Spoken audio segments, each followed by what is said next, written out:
laitière normale, productive dans ces années-là, c'était quoi? En 90, là, c'était 30 vaches, 30-35 vaches. Ça, c'était en moyenne? Oui. Ici, en tout cas, dans la région. Et aujourd'hui, c'est quoi?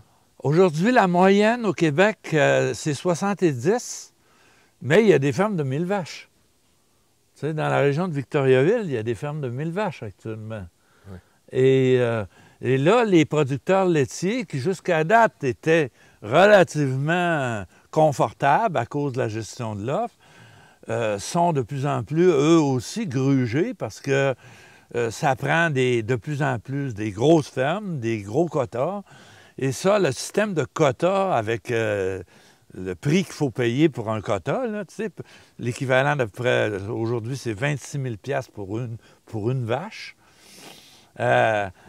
C'est plus t'es gros, plus t'es le seul qui est capable d'en racheter plus. Tu sais? Ça fait que ça concentre la production, par définition.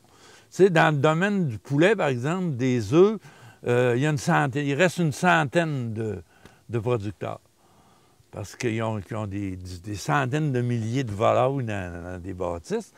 Parce que c'est eux, puis là, à un moment donné, ces quotas-là, c'est leur bien à eux, ils ne veulent plus en laisser rentrer d'autres. Alors, il y a comme un effet pervers qui s'est développé avec la gestion de l'offre, qui au départ était là pour protéger, s'assurer que les cultivateurs aient un prix raisonnable pour leurs produits, puis qu'ils ne soient pas compétitionnés par du dumping des pays étrangers. Et dans le lait, actuellement, la gestion de l'offre est grugée de partout dans les ententes de libre-échange, de sorte que c'est de plus en plus menacé aussi, puis de plus en plus, c'est des très grosses fermes qui peuvent se suffire tout seuls.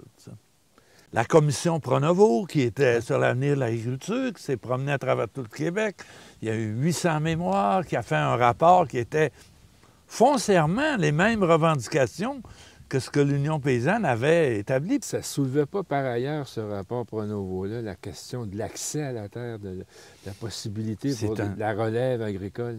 C'est un des points. C'est un des points qui était soulevé, c'est évident, parce qu'en favorisant les gros, la relève est mal prise là-dedans. Même quand ils prennent la relève de la ferme familiale, tu sais, si le quota de lait vaut 500 000 $, faut qu'il les rachète, le gars, là. Plus les vaches, plus la terre, plus... Hein? Tu sais, les fermes, aujourd'hui, c'est même plus que ça, là, mais c'est 2-3 millions que ça vaut, ces fermes-là. Là.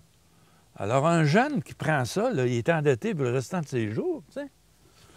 Alors, les quotas, nous autres, ce qu'on disait à l'Union paysanne, c'est le problème de la relève, c'est les quotas. Tant qu'il y aura des quotas à 25-30 000 $ pour une vache, vous n'en aurez pas de relève. Personne n'est capable de payer ça. Ça va être des compagnies qui vont acheter les fermes. Et c'est ça qu'on voit aujourd'hui. La gestion de l'offre, donc, qui a un bon côté, comme je disais tantôt, elle a un effet pervers. C'est la monétarisation des quotas. Les quotas, à l'Union paysanne, on a toujours défendu ça. Ça ne devrait pas être monétarisé. On devrait distribuer les quotas selon les critères de l'agriculture qu'on veut avoir. On aura des quotas réservés à la relève, des quotas réservés à l'agriculture biologique, des quotas réservés aux produits de niche, des quotas réservés pour la production d'exportation, etc. Tu sais, mais non, là, c'est au plus fort la poche. Alors, c'est un effet pervers de la gestion de l'offre qu'on a toujours, sur lequel on s'est toujours opposé, tout en précisant bien qu'on n'était pas contre la gestion de l'offre. Mais comme l'UPA ne veut pas bouger d'un pouce sur rien, alors les effets pervers s'accumulent, s'accumulent, s'accumulent.